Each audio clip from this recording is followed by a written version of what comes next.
on your life. Or better yet, maybe you've heard a story that's had an impact on your life that you haven't really connected the dots yet and didn't realize how much it means to you. I've decided to frame my last lecture in a way where I can share with you stories I've heard that at the time I didn't realize had such a big impact on my life, but really did help me shape the person that I am. And for me, an obvious point to start at is with my grandpa.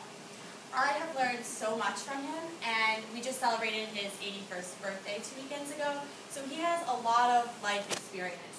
He was a chef, he's lived in Brooklyn most of his life, he is a history buff, so a lot of the stories that I've heard, I won't share the history ones because those sometimes you can tune out a little bit, but a main reason why I know so much from my grandpa is because he lives with my family.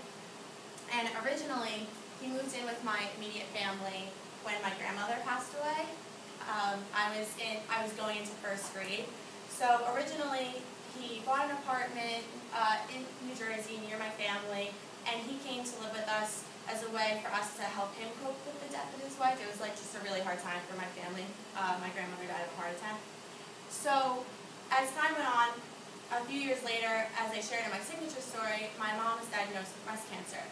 And that's when the gears kind of shifted, where at first my grandpa was living with us so we could help him, but then when my mom got sick, he was around more for him to help us. So if my dad was at work or at the hospital with my mom, my grandpa was the one who was home with me and my brothers. I swear I won the science fair because of my grandpa. He was always helping us with homework. He would go food shopping for us, and just having my grandpa around was a really huge impact on my life, and everyone who's close to me knows that I'm really close to my grandfather, and he comes on every family vacation with us, and he's always at any soccer game or whatever it is that my brothers and I were involved in. So the first story I'd like to share with you is his draft story. He was drafted in the Navy, and it's not so much the story, but it's the lesson that I've learned from this. He got the thing in the mail that tells you, that you're going to be drafted, and he decided, I'm going to put my name in right away, get it over with, just do it. So he goes where he's told to go, and there's 3 sections of people. The first section he knew not to sit in, because every person sitting there had a parole officer with them. Okay? There's 2 other sections.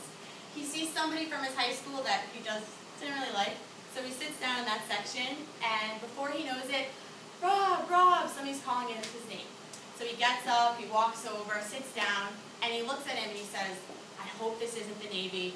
I get seasick. I don't want to be in anything but the Navy. Before you know it, somebody walks in, all right, you're the Navy, you're the Army, that's the Marines. So he ended up getting put into the Navy. And he knew that he'd get seasick and that this was the last thing he wanted. But he made up in his mind, I'm not going to get sick, I'm just going to do what I have to do. And he got put on a sub-chaser, which means that it was a small ship. It was only 23 feet wide. So if anyone gets seasick, you would know that would make it easier to get sick. And he only got sick on the first day. He really taught me that mind over matter. You just have to, you have to do something. You just have to put your mind to it, and everything will work out. Let me just chime in. You're projecting really well. Try to regulate your voice. Okay. So it's still some tonality getting where you can. Does anyone know who Shia Sims is? You probably don't. My grandpa growing up thought everyone knew who this was because he was talked about like a celebrity. But really, it was his grandfather.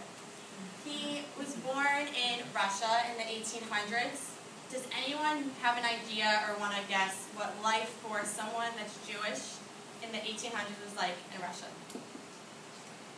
Anyone have any guess? Bad. Yep. So, in the 1800s, the Tsar was extremely anti-Semitic. And life was very hard if you were Jewish.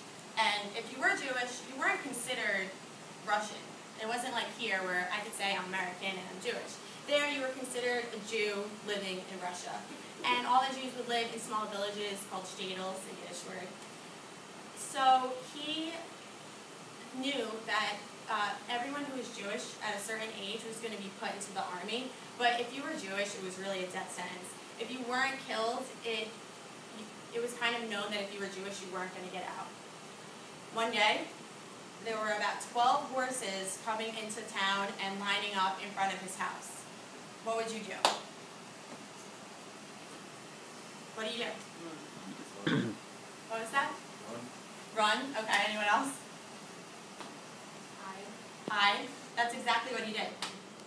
His mother saw the horses coming their way, and she told him to get in the laundry basket.